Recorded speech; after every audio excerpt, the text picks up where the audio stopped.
এই দেশের সাথে আন না। এই দেশকে দিয়ে কিছুই হবে না। ইনফ্যাক্ট এই দেশের তো কোনো ভবিষ্যৎ নাই।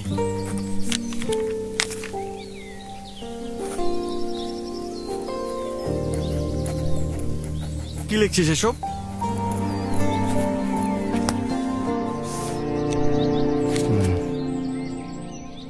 এই মায়ের সাথে আর না। এই মাকে দিয়ে কিছুই হবে না। মায়ের ভবিষ্যৎ নাই।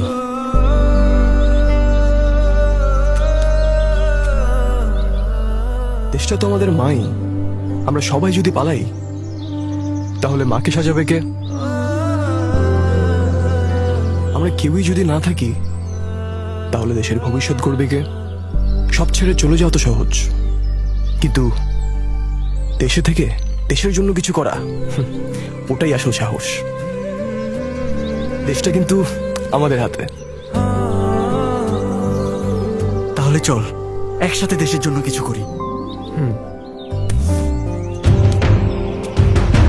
যে আগুন বুকে নিয়ে বিজয় এনেছি বারবার, সেই দীপ্ত প্রত্যয়ে আজ শপথ করি, প্রিয় মাতৃভূমিকে আমরা নতুন রূপে সাজিয়ে লিখব অর্থনৈতিক সমৃদ্ধির নতুন ইতিহাস।